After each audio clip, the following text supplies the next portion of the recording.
All right, everybody, we're back. Andrew Rains here with Apex Pro with my man. Hey, Eric Meyer, what's going on? Eric, who do you represent? What's your agenda? I'm on the payroll for Apex Pro. They give me fat jack to review their stuff and say their product's great. No, seriously, it is. This is one of the best tools out there. I'm Eric Meyer from Instructor Summit. I'm Eric. There's Instructor Summit. My mission and Instructor Summit's mission is to help instructors get better so that they can help students get better so that those students end up growing up to be fantastic instructors that are better. And Apex Pro is a wonderful tool for that. Absolutely. The whole goal is to make the industry have a mindset focused on learning, getting better, which makes everyone have more fun. We're all safer. We go faster, and we end up having a good time, right? I mean, at the end of the day, that's what it's all about. And that's what we're here to look at today. So we're going to be looking at a buddy of ours, Kevin Romine from Road Atlanta. This was recorded back in early December 2019.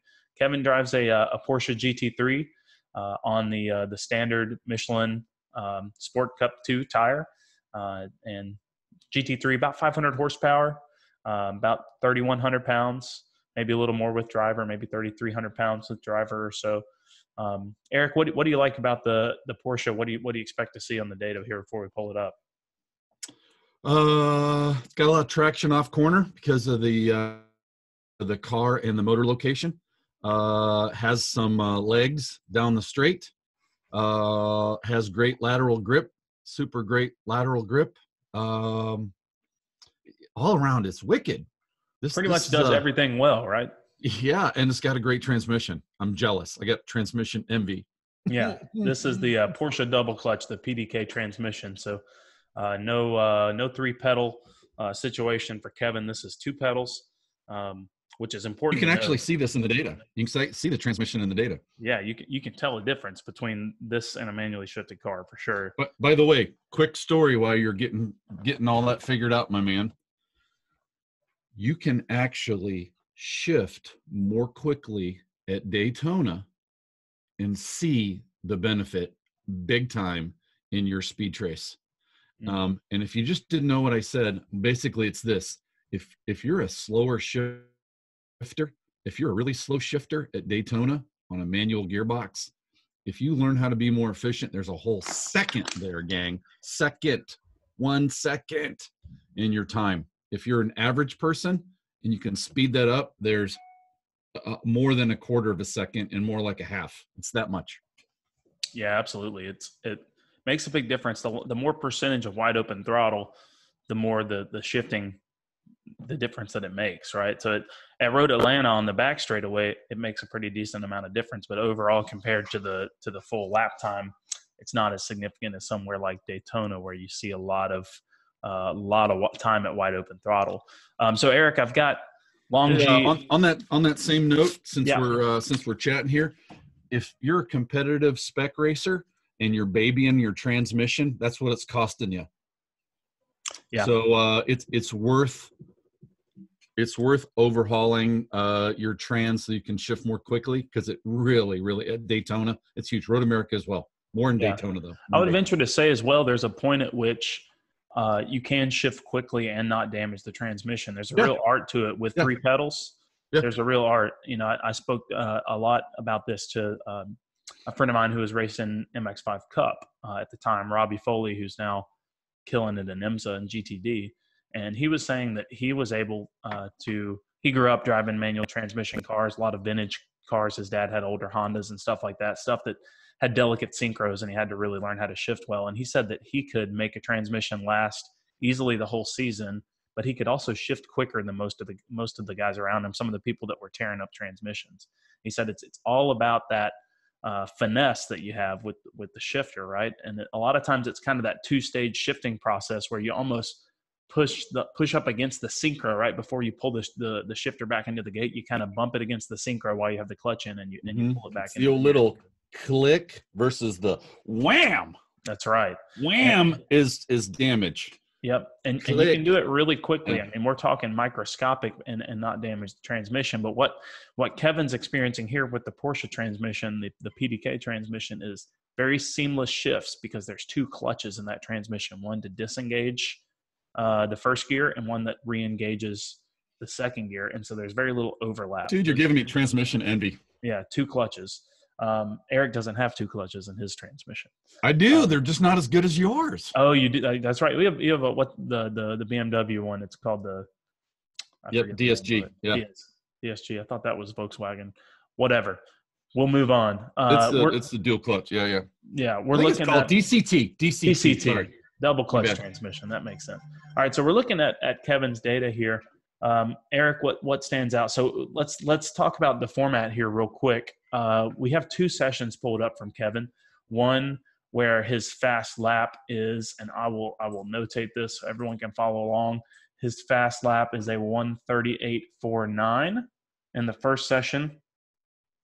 Down here we have our second session. This was the end of the weekend. This was 2 days later. Kevin ended up clocking in a 1:34.77, which is wicked fast. And there's some big differences here. Eric, let's start with the slower lap. And looky down here. Did you see that? Go ahead. Oh, that's the in lap. My bad. Yep, that's pulling in the pit lane. Yep. Very good. Okay, we're going to look at this. First of all, shout out Kevin. Rocking that. Look at that. Here's the date, right? Here's the lap time. That's the before. Look at that after, 34.7, killing it. Look at these numbers right here, all in the higher or mid 70s, right? Just for fun, look at some of those. We're going to throw that out because of the equation on how that works, but I'm going, okay, looking good. Okay, let's look a little bit more here. First thing I see, the old I Spy the colors on the track. These colors right here are long G colors, with G being positive, red being negative, and you'd see that right here in the brake zone going into 10A, right? And the lesser acceleration kind of in yellow right here, right? Back on the power in green, right? I'm really liking this right here. Not a lot of red. He's probably killing it going up the hill here. And what else do we see here, my friend? It's just some pretty. Oh, look at that right there! Holy smokes! Yeah. I see this right here. Yep. That was going to be the first thing I would point out too, and something that's really common entering a really high-speed corner in a fast car is this flat slope. So what does this indicate to you that Kevin's doing? And by the way, Eric, I've colored the speed trace. So my speed trace is distance and speed. So I've got distance across the track. So this is the start finish, and this is the start finish. And then this is speed. The higher up on this y-axis, the faster we're going, right? So that's our speed trace. But this third column here allows us to change the color of the speed trace. And I've actually decided to color it by longitudinal G. Does that make sense, Eric? Absolutely. That actually shows, and if it makes sense for move people, there's a braking zone, right? Yep. Right. Anytime we see red. Zone with the red. Yep. And it's the same as what we're seeing on the track up here. So this should really help us correlate where that big red deceleration, hard braking moment is on the speed trace to where it is on the track. Cool. Let's do the real easy thing. The real easy thing is right here. Gang, if you're watching this, I want you to, for the next 5 seconds, I want you to go, what is that? And what's going on? Don't think about what I should be doing. Just say, what are you looking at? What are you looking at? Okay, time's up. Here's what you should see. Here's what's going on, right? And I'm going to exaggerate it. We're on throttle, we're on throttle, we're on throttle, and then it flattens out, right? It flattens out. And I want you to see, it's just the shape of this black line. Then it's slowly, I'm exaggerating, and it's slowly rolling over. I'm not seeing any annotation. Oh, there we go. I got it. Sorry. And I want you to, so do you see that? That's the shape. This is how you look at squiggly lines. These are all squiggly lines. It's kind of the industry name for them. And I want you to see the shape. Okay, one more time. We're going, and then it's kind of like plateaus, right? Like almost like we're on cruise control, and then we're kind of lazy on the brakes. If Matt Romanowski is here, he's going to say, man, the goal is to have a sawtooth. Yep. This is what I'm seeing. This is what I'm seeing. What do you see, Mr. Raines? Yeah, well, something. So yeah, there's no sawtooth, which would indicate a quick transition off throttle, on brake. Also, I see actually a decrease in speed right here, which means that we're probably totally off throttle or really, really releasing the throttle pedal here. And this point on the track, I can correlate with this bend in the back straightaway here. So, Eric, something at Road Atlanta that I think is really important to point out. And again, I'm going to slide the ticker forward here so I can show us very easily where this point is. But if I had to guess, this little dip is probably very correlated with the turn in the back straightaway that we call turn 9. And you know that because you see this a lot, don't you? Yes, I do see that a lot. And the reason that I make that assumption is because in a fast car at this speed, right at this point on the track, see this number right here? This is where the car is. This driver's doing 146 miles per hour. So what that means with this turn at Road Atlanta, the way that the back straight's shaped is there's this real gentle arc to the right? Real gentle arc. So this is very, very common, especially when drivers are getting used to the track. In a fast car, you have to treat this like a corner. You have to apex it. You have to go from track left all the way track right in a really fast car. When the car has some aero helping it, especially some front end aero, keeping the nose down, you can get away with staying track right, which is where you want to be.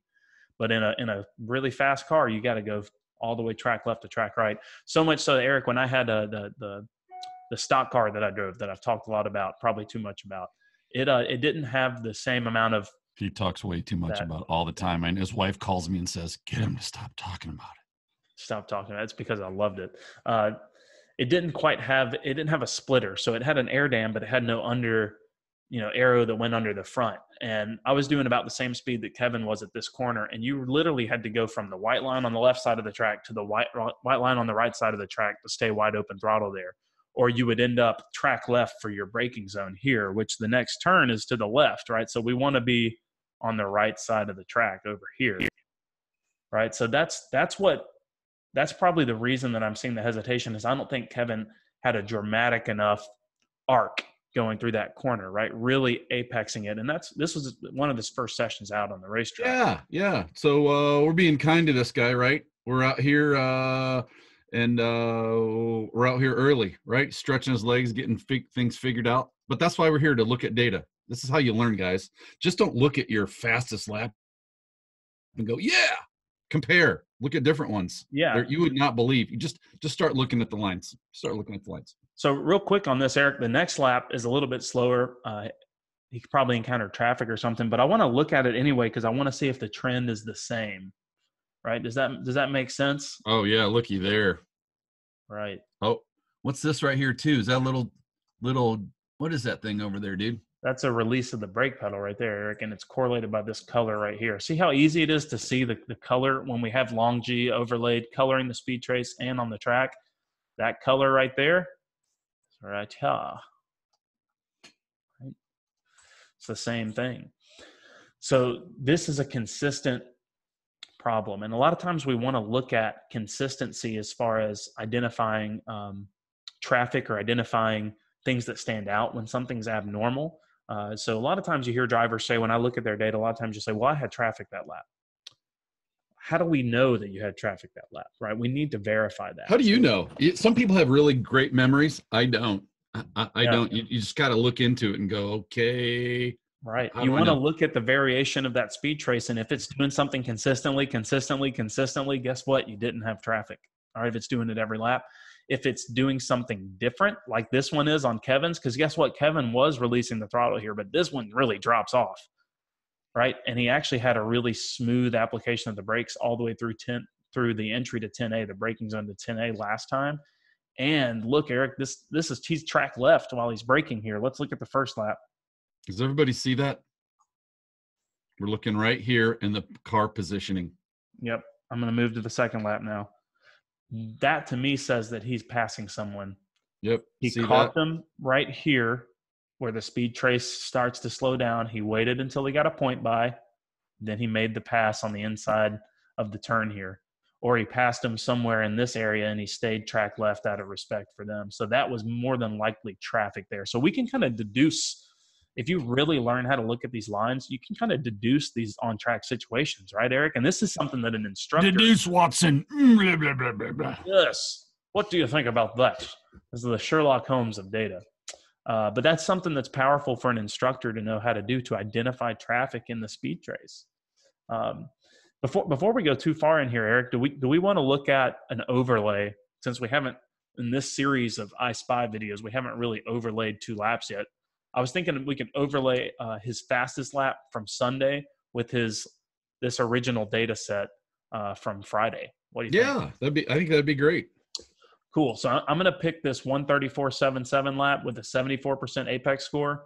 That 74% apex score is really good.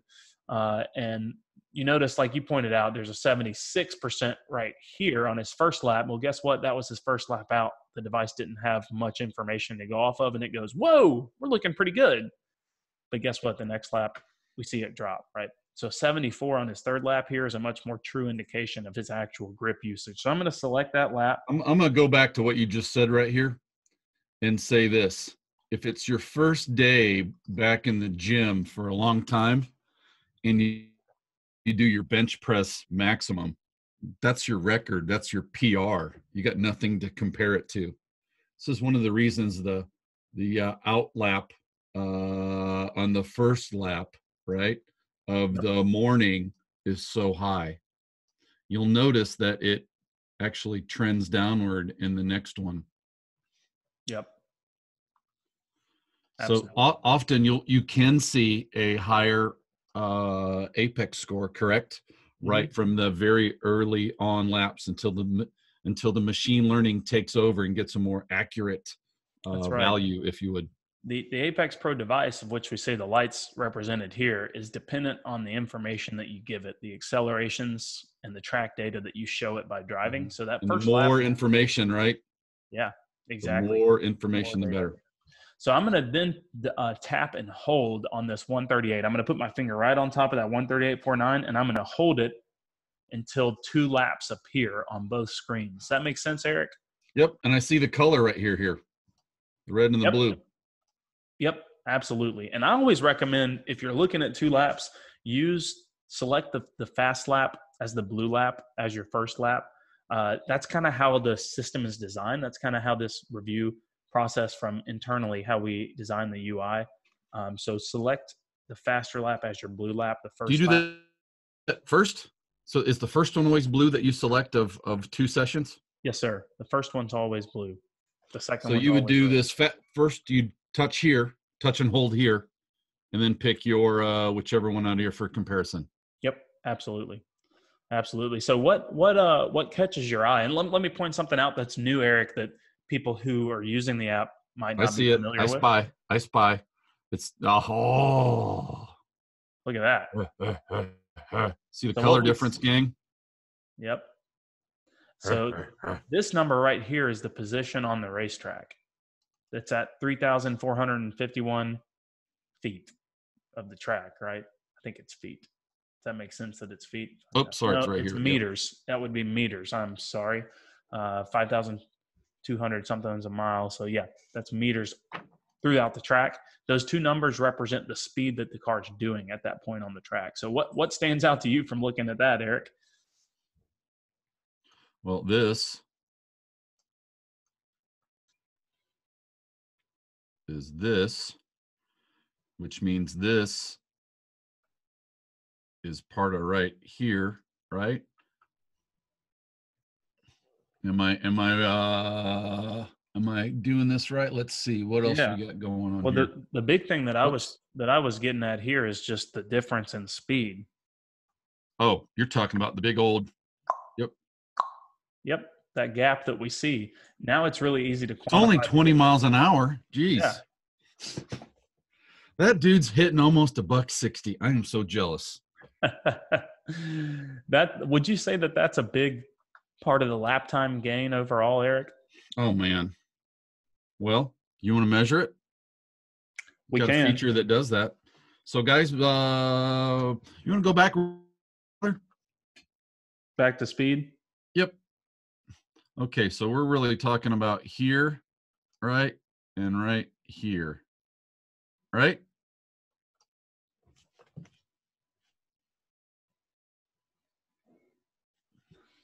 Cool. And what we're talking about, right? If you look at all of this, kind of hard to see. We're talking about the value right here, which is 3.5 seconds to about there's looks like to be about 3/10 in there, just in that little area. So real quick on this too, Eric, let's talk a little bit about the gain loss channel and what it represents. Because this is the same if you use Motec. It's called variance. Do you know what this is called in AIM software? There is everybody has something different. It's gain loss, it's variance, it's delta. It's often the little symbol of delta that might Triangle. look like this. Yeah. For track attack, it looks like a gold pyramid. Mm-hmm.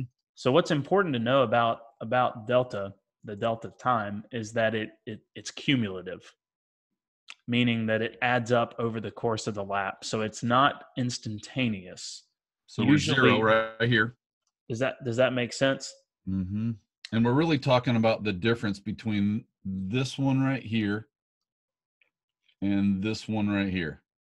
So as represented in this right here. Yes. So a lot of times you see a delay from the big improvement over the lap. You see it, a couple hundred feet later or further down the racetrack, because it's cumulative. It's measuring where I am this lap versus where I am that lap, right? And it takes a little bit of time to see the difference. So it's not going to necessarily exactly line up. It might be skewed a little bit. So the big thing that we can see here is the trend. And Eric, you had those two lines marked right here and right here. And guess what? That faster lap, when it's going up and to the right and we see green, that means the faster lap is gaining over the slower lap. And that's a big part of that gain right there. But guess what? We also see this big bump right here. Dude, that's massive. That is a huge chunk. Measure that for everybody, just so that you know. So if we call that about 3.8 seconds, right? And we go to here, that's about right. That's about what it looks like ish. Yep. About a second. That's massive. Look at the distance that it was made in too. In meters. Hardly any, and it was a whole second. Yep. And I would say that is the combination of Kevin staying in the throttle for that much longer down the back straightaway and subsequently braking later. But also I noticed this on the speed trace, he didn't slow down to as slow as a minimum speed for 10A.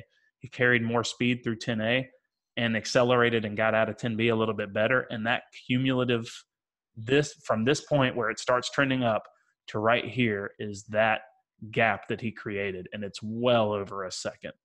I want everybody to see that we're looking at small nuances, right? I'm gonna exaggerate the slope of this. Even though it looks tiny, it almost looks like that. It actually is going up right here in the green line. And as you look in these squigglies, you need to see stuff like that, because that's where the time is. You can actually see it right from right here to right here. What do you think that is, guys? Look, this is a second. Is there, see that? Oopsies. Oh, who's that guy? Who's that pretty man with that? I think that's me. Stilo helmet. I'm on an internal build of the app, so it's a test build. So forgive me for playing around with stuff that's not. Oh, we getting your. Oh, I thought you were going to show your. Thought you were going to show your ATM pin on there. Your 4-digit. Not yet. I was thinking about it. So now I can show this process actually while we're here. So this is one of Kevin's earlier sessions. This is actually a different one than we showed before. So I'll go back and select the same session that we had. Let's see if I can get the right one displayed. Whoopsies. Let's try this one. That's a really slow one. So what I probably should have done is I should have made a note on the session so that I could see, I could actually name the session something, and then I would be able to search the name of that session. I think it's 12. I think it was on the 8th, and it was the 3:15 at the end of the day. Okay, that was the fast one, and I think this was the slow one right here. It was 8:30 or something in the morning. There we go. I got the slow one. Yeah, that's it right there from 8:30. I picked the wrong one there. All right, let's go back to the exact configuration that we had. 3477, and then I'm going to overlay the 3849. I'll go back down to what we were looking at here. All right. My apologies, Eric. It's all right. Look at this big guy right here, here to here. There's some efficiency gain. And there's another one right here. Yeah, absolutely. It looks like here it's about the same, except from about here to here, there's a big gain. And then look at this, getting ballsy coming down the hill. Just this whole effort coming out of 10B here and getting to start finish. There's a whole nother 0.8 of a second. Yep. And cumulatively a lot of gains over from the morning on Saturday to the afternoon on Sunday. And the point that you made here is this is the back straightaway. He actually got a pretty good run out of 7 on his slower lap, but where we see this start to improve incrementally is where he stays in the throttle down the back stretch. Mm-hmm. You know, what's interesting, Eric, is that gain in time right there is not as substantial as you would think, but I would argue that is actually more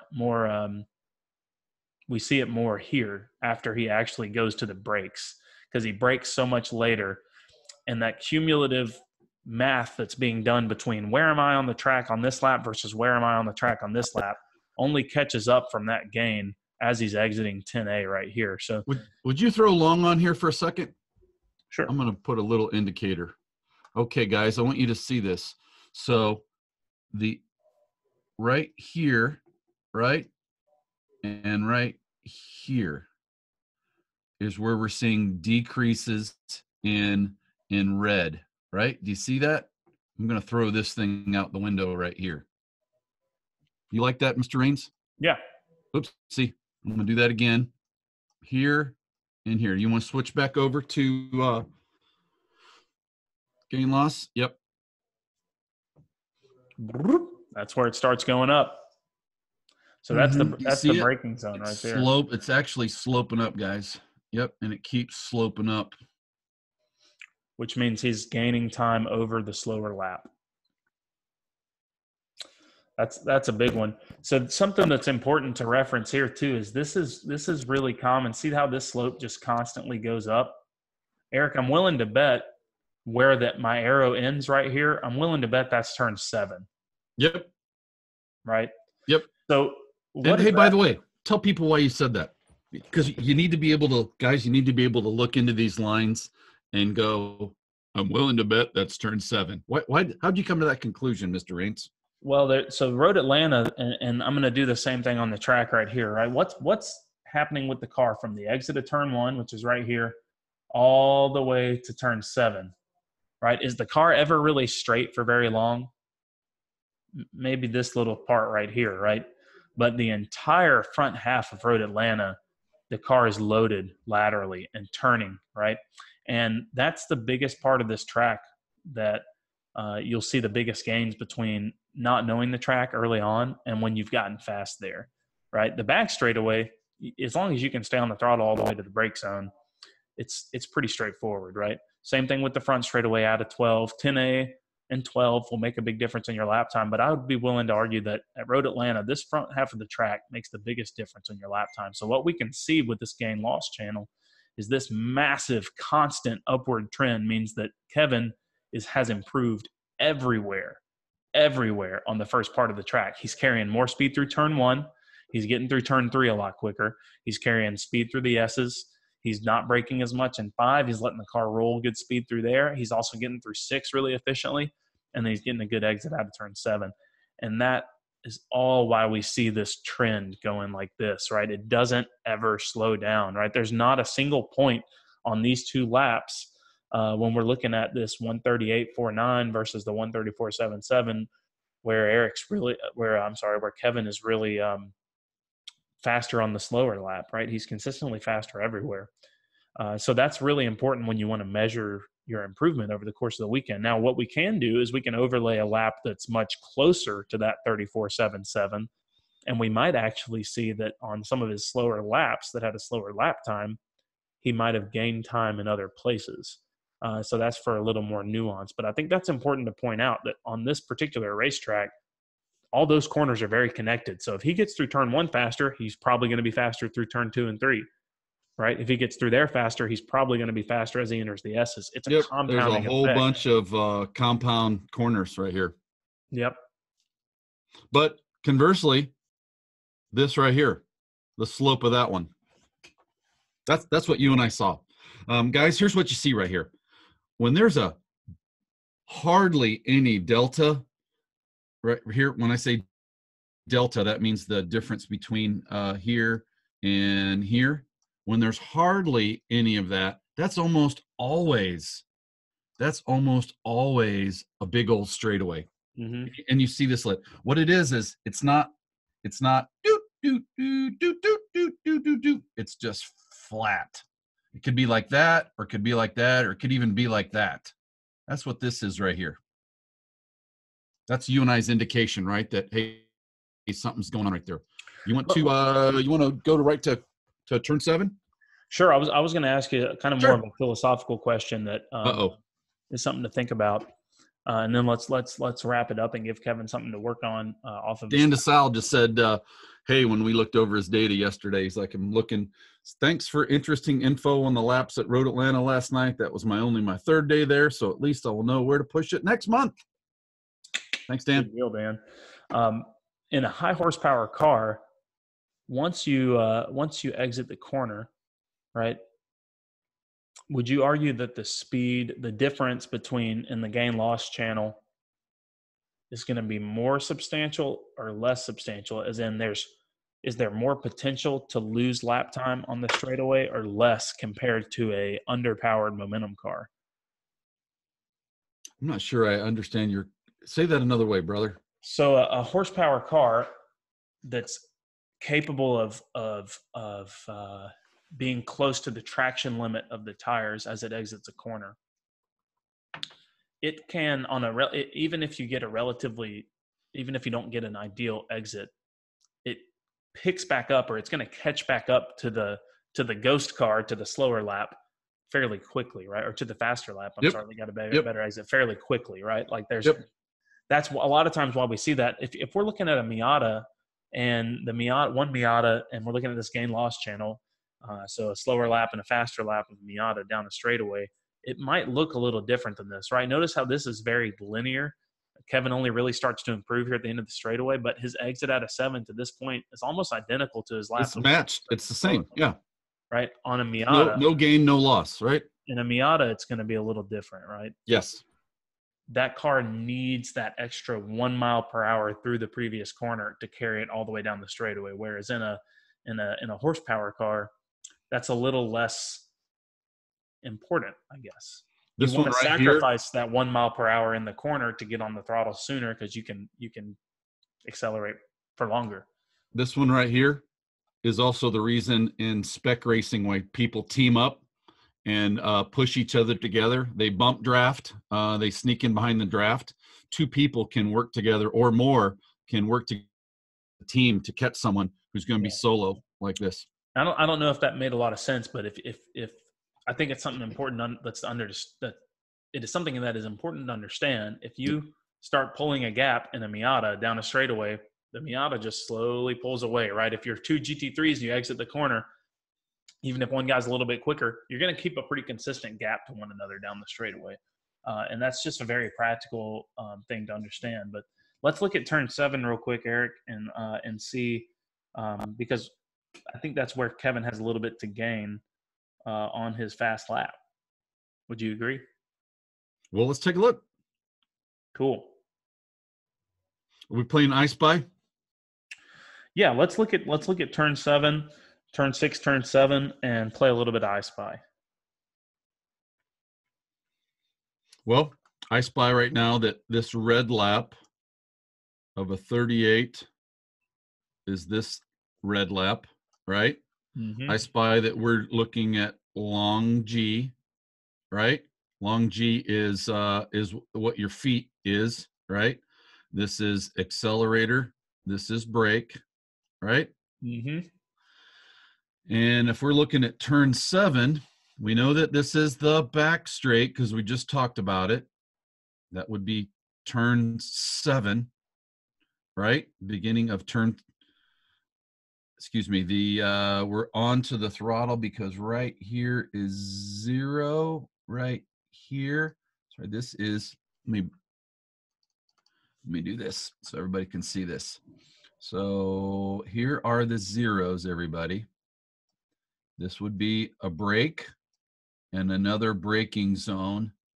It's here where we're going to power, where we're above 0. Okay, so this is coming out of 6 and going back to power a little bit. And then this one is when we're going to brake. And then this one right here is when we're going to power. So see that blue, where that blue's located? I'm going to get rid of all this stuff so everybody can see. This is really important to see. So right here, guys, right here. Take it away, Mr. Rains. What's that?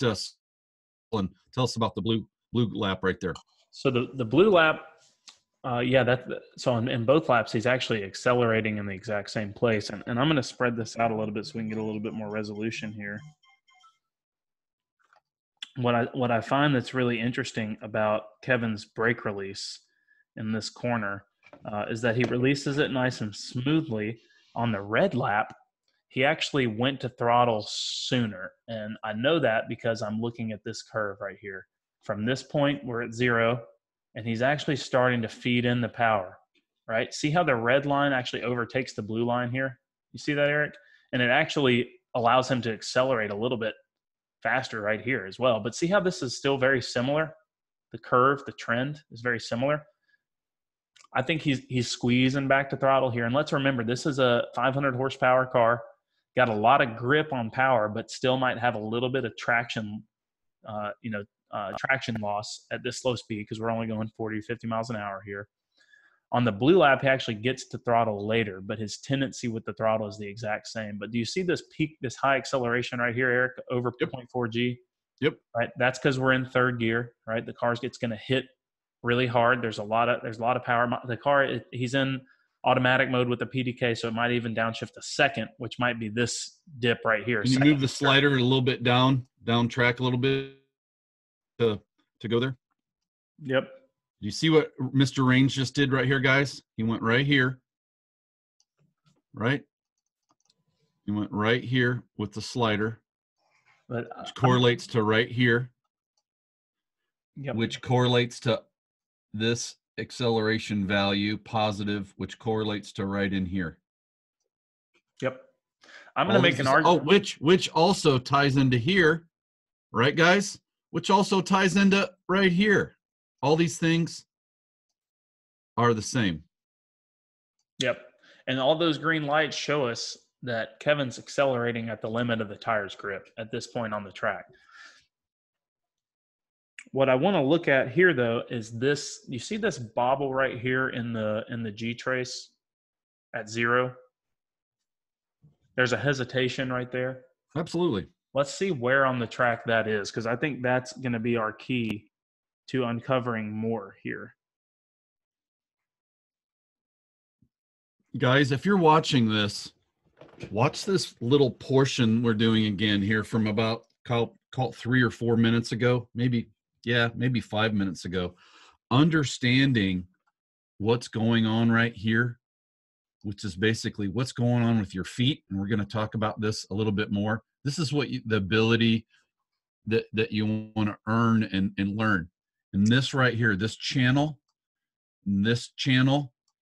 are the main tools to help you do that. It's easier to do with long than it is with lap. So start with long. Learn long first. So, okay. So Kevin, to tie this up, I put the arrow where the car is on the track. He's basically at the geometric apex, maybe a little early at the apex of turn 7.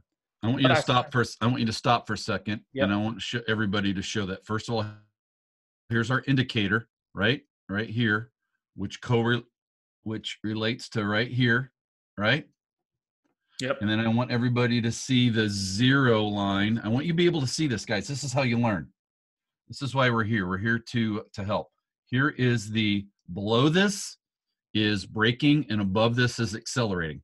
Take it away, Mr. Rains. So right here, this is where Eric pointed out we are on the track right now. On the red lap, he was doing 0.01 positive G, right? So basically not accelerating. On the blue lap, however, 0.06, which is a little bit more forward acceleration. That's possibly even tipping back into the throttle, right? Because of where that is. And what I also see evidenced on the G trace here is this guy right here, right? What this number is representing is that not only does this creep back to 0, but it goes slightly above 0, which means I think right here, Kevin might have started to think about going back to power, but then he has to wait just a fraction of a second. I mean, milliseconds before going back to full throttle. I want to show people what you just did right there. This is really important, guys. If you're advanced and you want to learn this stuff, I'm going to exaggerate what this area right here with blue. Okay. I'm going to say it did this, meaning it's going up, it's accelerating, and it looks like it's almost coming back off, right, Mr. Rains? Yep. And it almost kind of looks like it's doing that. Is that what you see? That's what I see. I'm going to talk about this again, guys. This is where you can you don't have a throttle position sensor, and you don't have a OBD2 port. This would be I'm going to throttle. I'm coming off a throttle. This part right here would be I'm doing nothing. I'm holding the same exact speed, and this part from here forward is I'm going to the juice. I'm going to throttle. This is how you can use what Mr. Range just looked at right here for the blue lap. And he's figuring out what the throttle foot's doing. Is that a fair statement? Yeah, absolutely. So Kevin actually on the red lap gets a slightly better launch out of turn 7. And why do you say that? Well, because the G trace starts to increase sooner. You see where the red is in front of the blue right there? He's on the throttle earlier, and he gets to wide open throttle sooner and stays there. And that's why we see that acceleration pick up, and that's why that gain loss channel is pretty flat all the way down the back straightaway, because he actually got a slightly better run out of turn 7 on his much earlier lap in the weekend. But because everything else, this is probably the only place on the track I really noticed that there's something to gain based on his other lap. But what I would say here, Kevin, is if you're looking at this and you're going, okay, guys, this is great information. I get it. What do I do? How do I fix that? I think his brake release actually looks really good here, but Kevin, just be more patient right here. Right here around 0, try to avoid going to throttle too early and just wait that extra millisecond before you feed back into the throttle. Also, with the PSM system on that car, the Porsche Stability Management, it's going to manage the traction really, really, really well as far as the wheel spin exiting the corner. It doesn't cut a lot of power. It doesn't limit you like an older style traction control system would. But this is where a really good driver can still be better than modern stability control, exiting slow speed corners, right? Exiting slow speed corners. That's where a driver that has really precise throttle application can still beat a Porsche Stability Management, a PSM system. Now, I would say that for a street car, that's possible. In a modern race car with a Bosch or a Motec traction control system, they can actually tune it specifically for the driver and for the conditions. And that's really hard to beat for a human, right? You can just lean on the traction control, go to full throttle. But in your case right here, Kevin, I'm willing to bet there is a little bit of PSM intervention from this part of the corner where my mouse is to right here. And this is a corner where you can really, really, really learn that delicate balance of how much throttle can I add. I know that's saying a lot right there, but basically be more patient at the mid-corner phase. Don't be afraid of just delaying your throttle application 1/10 of a second. I think it'll pay dividends down the straightaway.